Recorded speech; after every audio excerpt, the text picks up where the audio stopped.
Peuple du monde, peuple du reste du monde, bonsoir. Peuple congolais, bonsoir.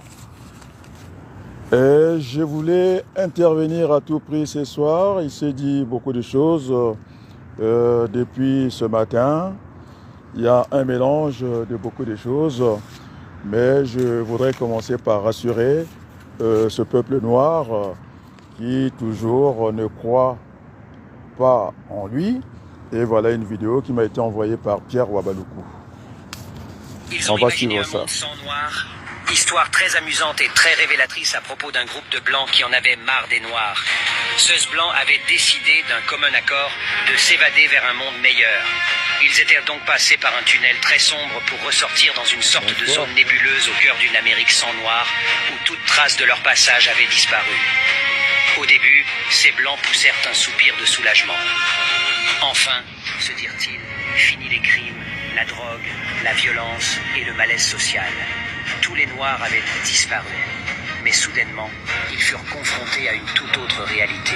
La Nouvelle-Amérique n'était plus qu'une grande terre aride et stérile. Les bonnes récoltes étaient rares, car le pays s'était jusqu'alors nourri grâce au travail des esclaves noirs dans les champs. Il n'y avait pas de ville avec d'immenses gratte-ciel, car Alexander Mills, un noir, avait inventé l'ascenseur, et sans cette invention, il aurait été trop difficile de se rendre aux étages supérieurs.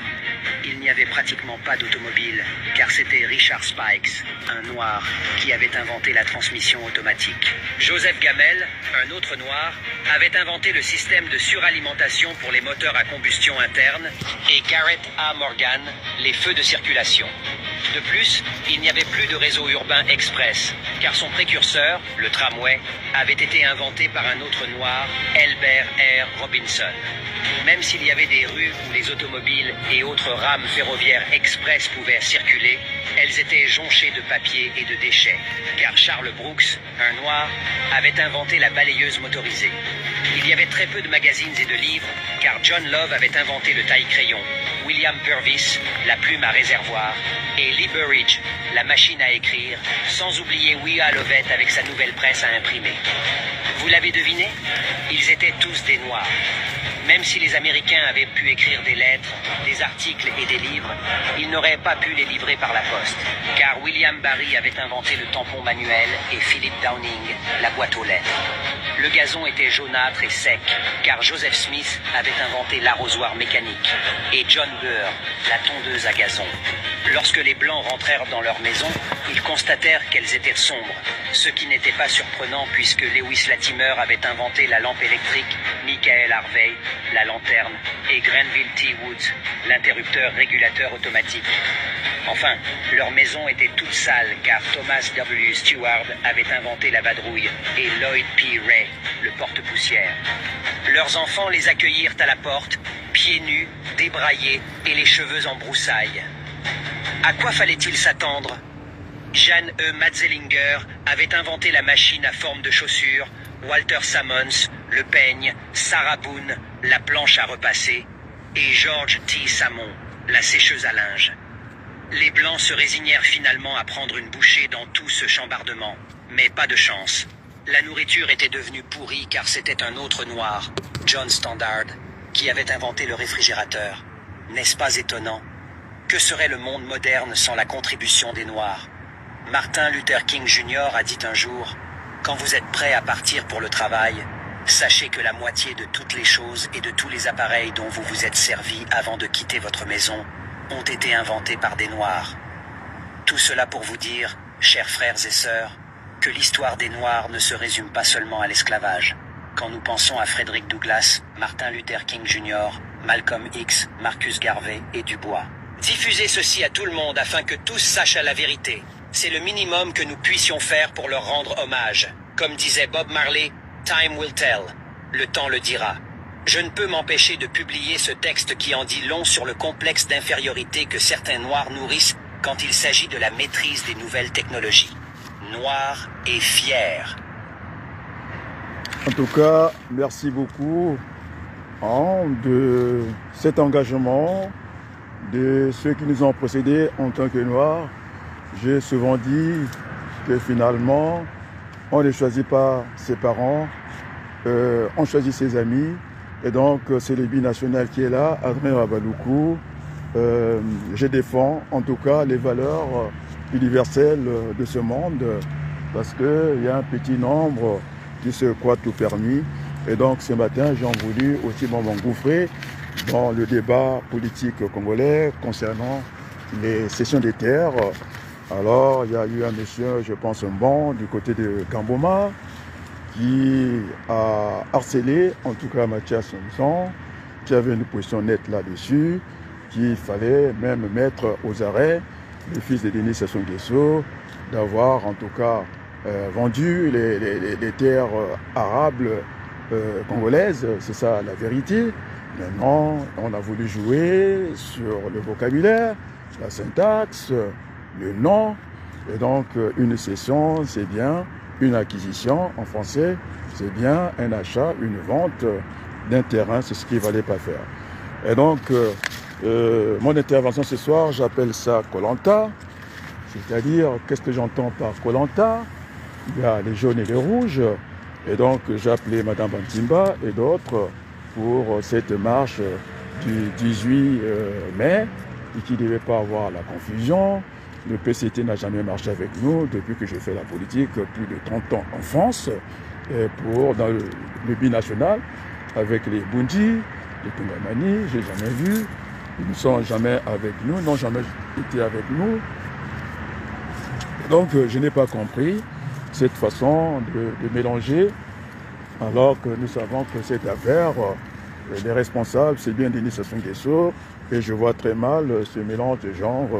On a cité tous les partis presque, le MPA, le CRC, le PCT France, on a oublié de mettre l'UPADES, quand on parle UDH Yuki, on oublie les MCDDI.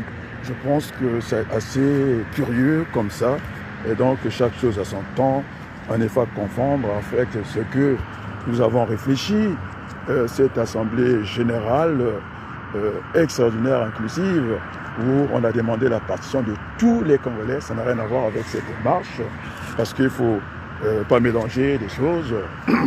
Et donc, au niveau de l'Assemblée générale, oui, on sera avec le PCT, oui, on sera avec l'ambassade du Congo, oui, on sera avec les influenceurs Norba de Paris, Ben Mukasha, Joe Ballard, ils sont attendus en tant qu'influenceurs, parce que ça, c'est pour donner un bon coup. La finalité de l'Assemblée générale, c'est faire aboutir ce que maintenant le professeur Ouabari accepte. Au départ, on était sur une guerre sémantique. Le dialogue national inclusif, ça c'est connu même du militant ou du peuple lambda, ou du Congolais lambda simplement. Et donc, pour coriacer les choses, comme disait Aminata, celle qui s'occupe des affaires étrangères au Sénégal, les mots ont leur importance, ils ont parlé plutôt d'une conférence, et la plupart du temps, quand on veut coriacer les choses, on parle d'une conférence, en tout cas nationale, dans le pays. Et donc, nous avons eu déjà un passé pour ça, ce qu'on appelle un existant. En comptabilité, on appelle ça les RPE. Il suffit simplement de réviser, c'est une révision périodique de l'existant. Et nous, qui sommes des économistes, nous appelons ça un ajustement. Et donc, vous avez une courbe qui est aussi comme ça, il faut pouvoir l'ajuster. Et donc, ce qu'on appelle les chantiers battus. Et donc, le chemin a été tracé. Nous avons juste à corriger les errements du passé. Et donc, oui, c'est pourquoi j'ai appelé ça Koh-Lanta, cette affaire des humains. Et il y a les rouges et les jaunes. La rencontre se fera, en tout cas, tout le monde, nous sommes attendus à l'Assemblée générale, en tout cas à Paris, pour la finalité, conférence nationale bis au Congo, pour permettre M. Sassou Nguesso de sortir par le haut. Sinon, on pourra remettre, en tout cas, ces éléments, ce qu'on appelle les éléments de travail, qu'on disait que non, les hypothèses d'école, j'allais dire, il y avait en tout cas le dialogue, qui est un scénario. Le deuxième scénario, on pouvait parler souvent populaire. Et puis le troisième, en tout cas, l'usage à la force, ce qu'on appelle la force légitime. Et donc, j'ai appelé ça aussi Dallas, parce qu'on parle du pétrole, c'est Rififi là. Et donc, monsieur Mémé Collard, alors j'aime bien suivre ses vidéos, puisque j'en suis aussi destinataire. Mais il nous faut avancer ce qu'on appelle la valeur ajoutée, nous ramener au feuilleton, comment on appelle ça, les erreurs de jeunesse de M. Nango. Je ne pense que ça ne nous avance pas dans le débat concernant les cessions des terres, les ventes des terres congolaises.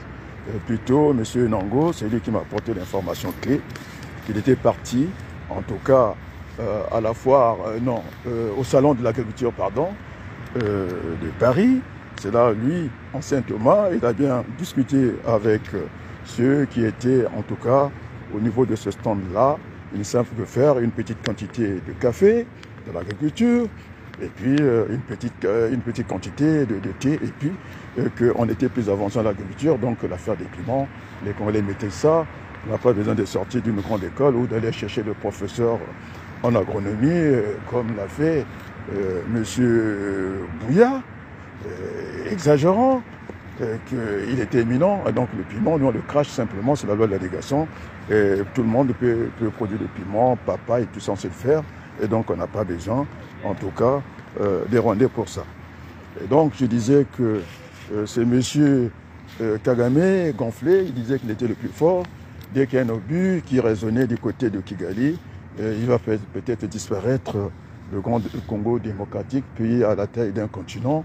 On ne parlera plus de ce pays, il se fera remarquer.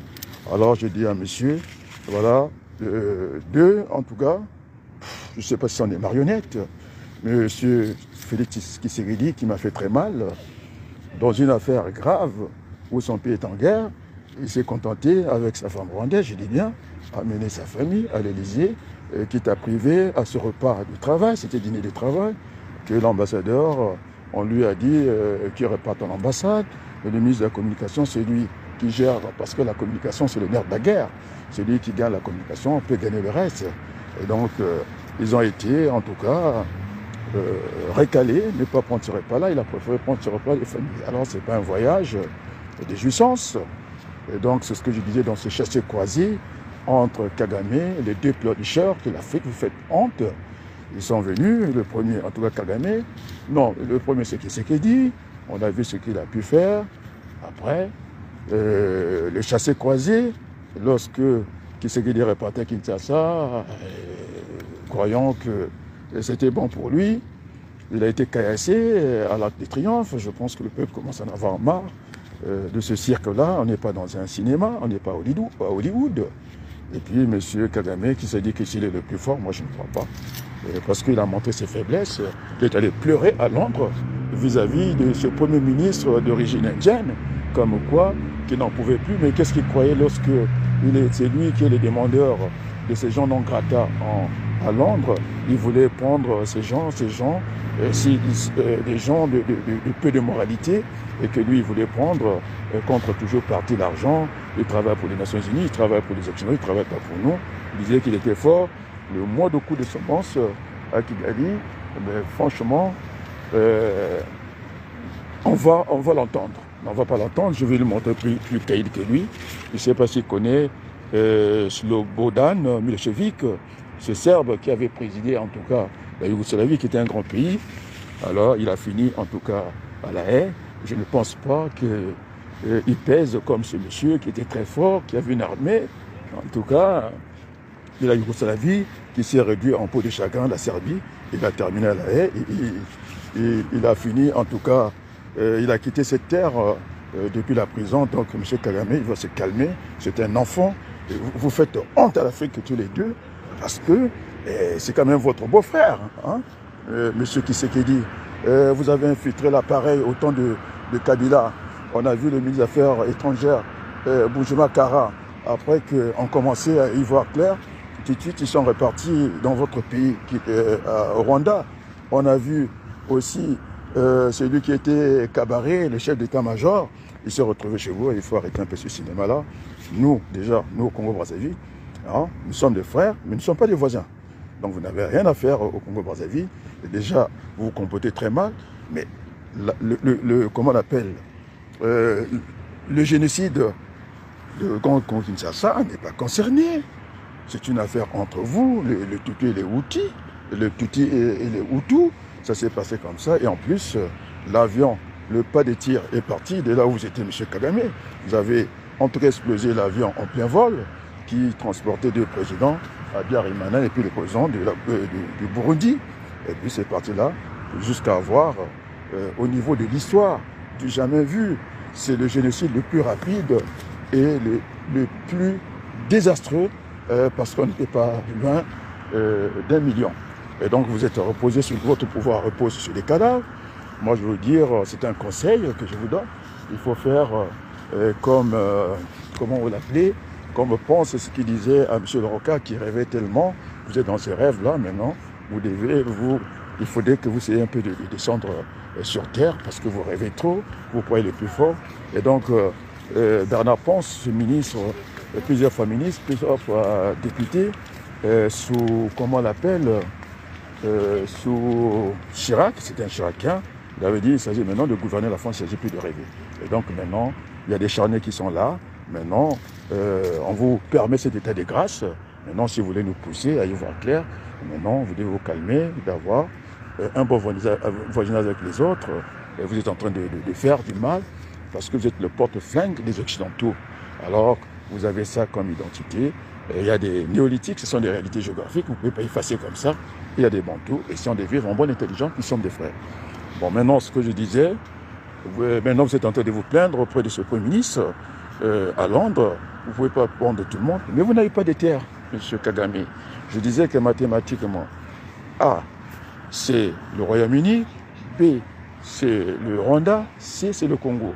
Moi, j'ai fait les mathématiques, j'ai défait tous les mathématiciens du monde, et on appelle ça une translation. Si A, j'ai mis la condition, égale à B, B égale à C, et donc finalement, on peut conclure que A est égal à C, et donc le point de chute, ce ne sera pas chez vous parce que vous n'avez rien, il n'y a que des collines, et donc vous voulez, en tout cas, nous amener ce bétail électoral que nous ne voulons pas. Et donc Sassou Nguesso, sa constitution n'a pas été votée, il fallait lire la constitution, et si il revient, en tout cas, au souverain primaire, c'était le peuple congolais, même dans la constitution qui n'a pas été votée par les Congolais, fabriquée par lui, ça ne vous donne pas accès, et puis nous n'aurons pas des élections, je le dis de façon ferme, parce qu'il faut renormaliser, il faut régulariser la situation du Congo, donc nous y travaillons pour aller vers cette assemblée générale.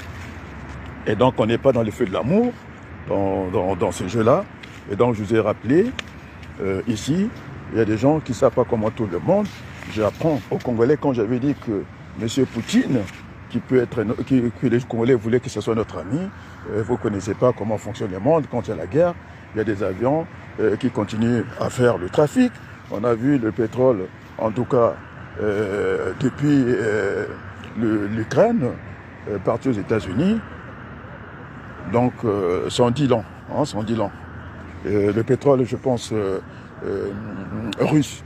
Donc, M. Poutine, lorsqu'il charge un ambassadeur, il est porteur de lettres de créance qui remet à Sassou Nguesso. Nous ne savons pas les contenus. Et donc, c'est sans d'être naïf. C'est pourquoi je disais que la solution devait être africaine. Et donc, ce qui fait que je vous apprends que finalement, on appelait ça, hein, c'est une surprise au niveau de la diplomatie, à l'investiture de Vladimir Poutine, la surprenante présence de l'ambassadeur de France à l'investiture de Vladimir Poutine. Alors donc, les amis, soyons un peu intelligents. Et donc, les amis, sur cette démarche, c'est ça que je suis venu répondre ici, cette démarche, ça concerne pas les gens du PCT, je ne pense pas. Vous êtes en train de vous égarer, on mélange tout, et puis finalement, la finalité n'est pas la même. Donc voilà ce que je voulais dire, et je vais encore reprendre, parce que monsieur Nicolas, vous êtes dans les petits bassins, j'ai démonté tout le plan des macabres, qu'à petite échelle, vous allez nous faire avaler ça, et vous allez nous parler, en tout cas, de ce qu'on appelle, c'est un drame, et si on n'est pas content, il monte à un autre niveau, au niveau moyen, c'est la tragédie, et puis le dernier niveau, c'était le génocide. Alors, Sassou Nguesso, c'est moi, le premier. C'est vrai, c'est parti de Keteka, qui a dit que finalement, c'était dans son petit audio, c'est ça, et ça s'est arrêté là. Mais nous devons nous compléter, les amis. Il n'y a pas que ça. On a parlé de Yamba. J'avais produit, en tout cas, cette vidéo a fait beaucoup de vues de Yamba, quelque chose à Yamba, qu'il y avait de Rwandais. et qu'on avait vu le préfet de la Bouenza, ce policier Tony Truyon, qui est venu dire que finalement, vivre Sassou Nguesso, ce n'était pas vrai. Maintenant, nous constatons des dégâts. Je dis voir Victoire, merci d'être là. Et puis, toujours, n'essayons pas de nous enjamber. Il faudrait qu'on se complexe hein, dans la démarche. Alors, je vais essayer de chercher encore ici une vidéo que je voulais faire partager avec vous. C'est monsieur qui a été balancé par Perrin. Bonjour le Congo, bonjour la... Qui a été balancé par Perrin. Ce que je disais que finalement, cet agent, je pense que du côté de Sassou Nguesso, parce que j'avais dit à l'autre là, à Florent Tchiba, qu'il était encore dans l'information des informations. Nous sommes dans le monde de la communication, les temps réels, et qu'il nous avait menacé pour cette affaire de cette infiltrée, cette dame infiltrée, qui a maintenant, qu'on appelle maintenant, communément chez les Congolais, la vice-présidente du Congo, cette infiltration à un grand niveau. C'est monsieur qui commence à changer de camp. Hein, on va l'écouter. Sauf que Perrin, vous n'êtes pas complet dans votre vidéo. On va vous afficher une photo. Ça peut faire partie de la diffamation. Mais moi, je vais montrer ça. Moi, je veux savoir c'est qui ces monsieur-là. Mais la voix n'est pas étrangère à moi. C'est celui qui disait Boko Mona, Boko Bomabine et Koleka. Donc, je pense que c'est cette voix-là, d'après notre expertise. Je vais le montrer, c'est monsieur-là.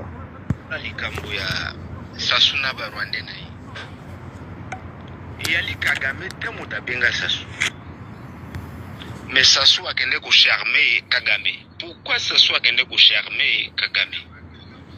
Parce que Sassou na mutu na ye na mwana na famille ba yibi bien que non. Après gouvernance na ye Sassou a ko la mal vu na makambo ye asala na mboka oyo. Makila ya bato ya tangisa escroquerie moyibi ainsi de suite. Yangwana Bacharonya Sassou hypocrite na ndingo baza bayibi tete no Sassou ayaka na confiance ata na mutu na moko na gouvernement na ide. Confiance yaka na mwana na ye oya ko protéger pona ko éviter que na un jour ba piétiner bembe na ese ba kusala ngondengene na mabe oyi moko asala na vie na ye. Et voilà, Sassou est obligé d'aller signer des accords occultes dans le régime criminel à Kagame pour voilà, à protéger na famille na ba bien illégaux au bango ba yibi ba pied na kati ya mboka na biso. Bon, je vais arrêter cet audio-là. Je pense que ceux qui veulent continuer ça, ils peuvent aller chez Perrin, mais je n'approuve pas la méthode de balancer une photo comme ça, une vidéo, sans qu'on sache l'auteur de ça, mais moi, la voix devient familière. C'est ce monsieur qui était venu Boko Mona, Boko Bomabino, maintenant qui commence à retourner sa veste tranquillement. Et donc, j'attends en tout cas des explications du côté de Perrin. Moi, je n'aime pas la poubelle. Il faudrait qu'on soit sérieux. C'est comme ça que Moani a été embarqué, en tout cas, là où on torture les gens. Moi, je me suis battu de sortir de là. Maintenant, il est à la maison d'arrêt. En tout cas, c'est ce genre de pratique que moi, je n'accepte pas en tant que démocrate. Et donc, il faudrait qu'on ait un nom, une photo, ça ne suffit pas. Et donc, qu'on ne vient pas s'amuser à la place du monde parce que les choses sont d'une extrême gravité. On ne peut pas venir comme ça. Et donc, je vais continuer.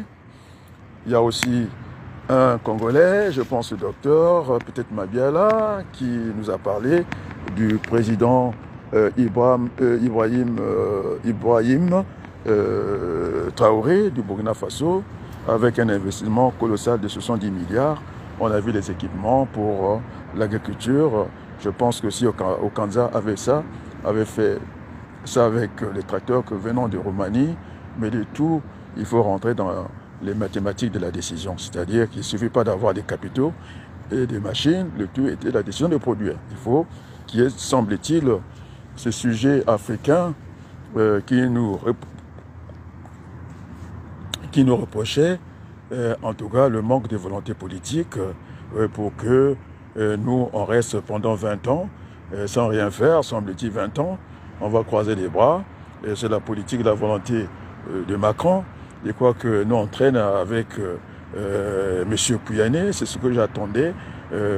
ce grand bassin, au lieu de venir nous parler de la vie de Nango, moi j'ai compris, ce sont des arrêts de jeunesse, et puis basta, on passe. De grands sujets, c'est de dire, monsieur Mimi Collard, ces bandits, grâce à Soudan, qui nous a bien pisté, qui nous a montré le chemin des Azerbaïdjan, et c'est là où se passe ce trafic avec l'implosion de l'URSS, ces avions que tu as dit qui étaient affrétés, mais il faut dire, avec les amis de Macron. J'ai dit à Macron, le président de la République française, il nous trouvera sur son chemin. Vous allez venir, puisque vous êtes allé acheter des engins de la mort pour venir tuer les Congolais. Je dis, vous, les enfants de bourgeois français, les mal éduqués, parce qu'un enfant bourgeois qui est né dans les bonnes conditions, il ne peut même pas penser aller s'acharner aux gens qui mangent la terre. Maintenant, la leçon, vous l'avez compris, nous avons apporté quelque chose dans l'humanité. On n'est pas là que pour faire du sport ou pour être gentil avec vous. Nous ne sommes pas des enfants du cœur. On vous attend. Ça sera l'infiniment grand contre l'infiniment petit.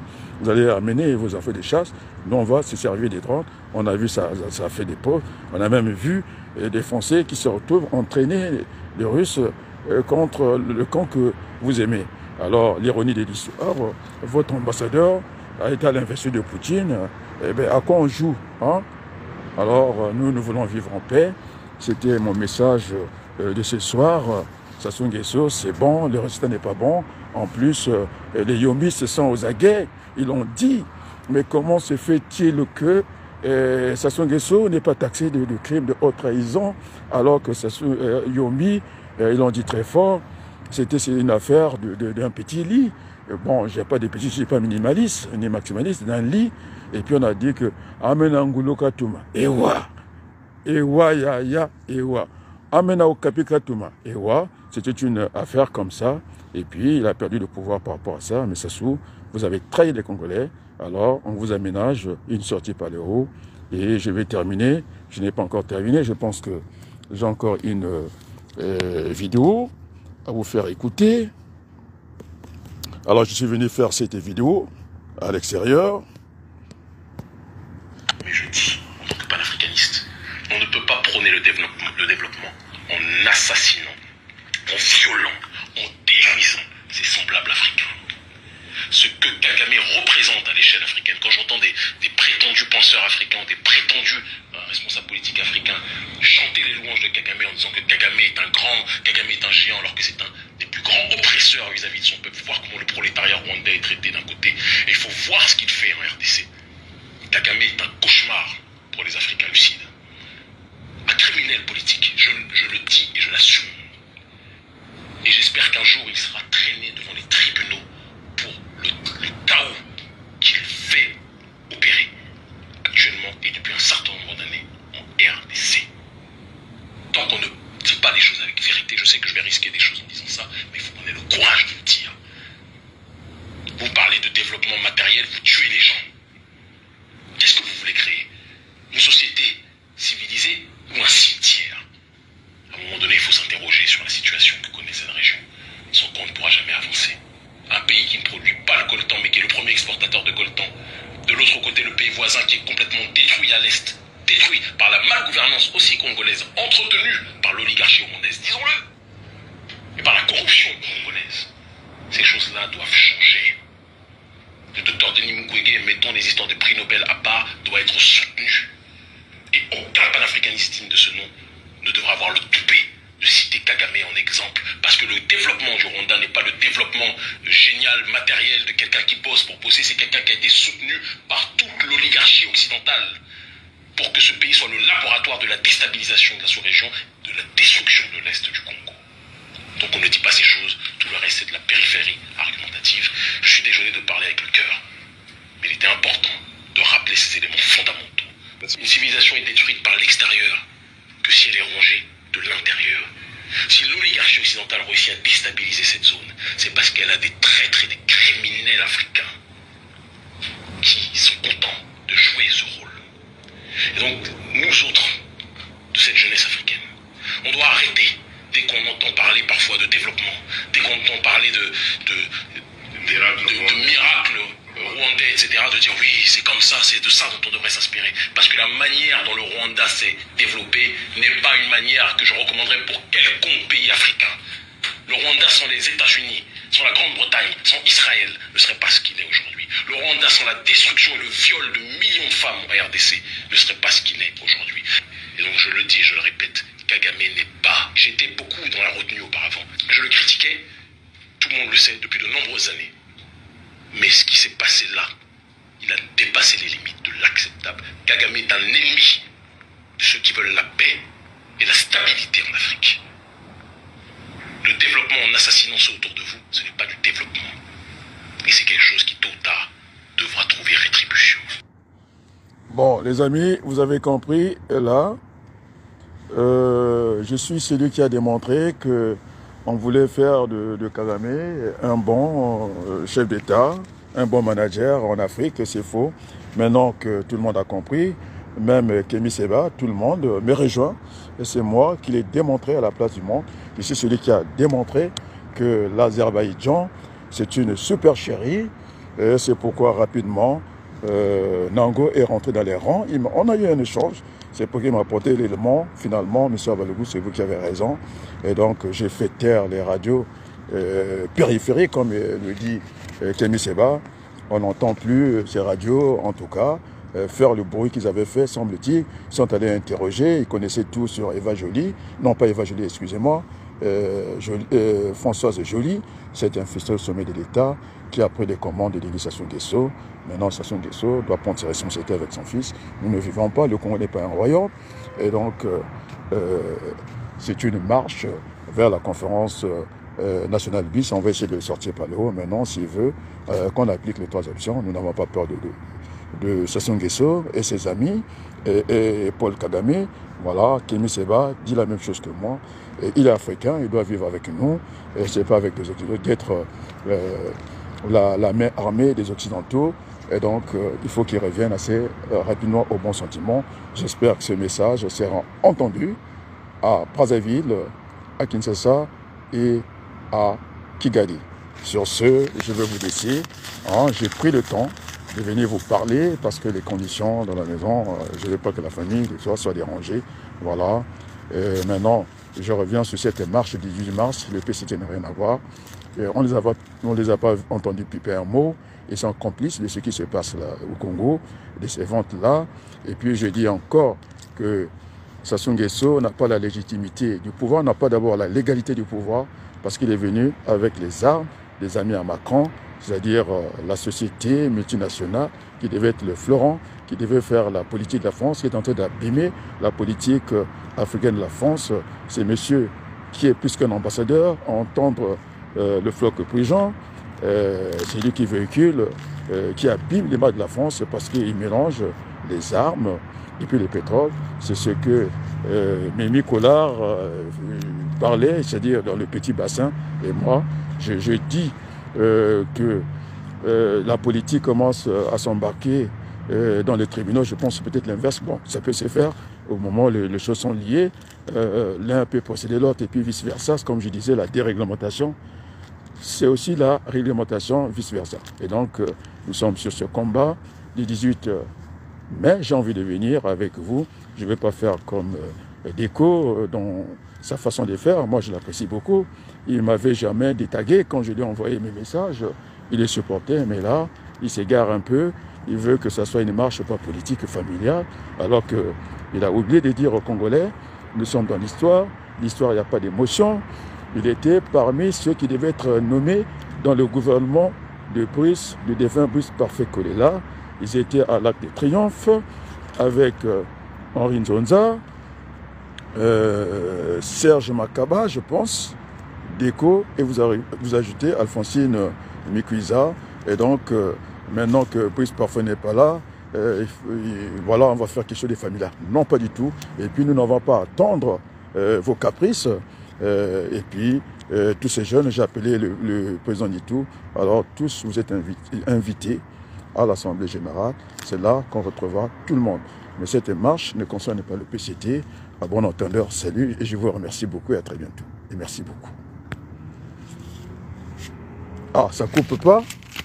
Eh bien, j'aimerais bien mettre, si je peux trouver une chanson pour terminer, ça ferait du bien. Alors, je vais essayer de voir qu'est-ce que je peux faire. Voilà, le message sera entendu partout. Je vais essayer de voir si je vais trouver quelque chose pour vraiment terminer en beauté. Ça m'arrangerait bien. Une petite chanson. Les gens n'aiment pas ça. Bon allez, terminé et bonsoir. Non, bonjour et à très bientôt et merci beaucoup. Au revoir et merci beaucoup.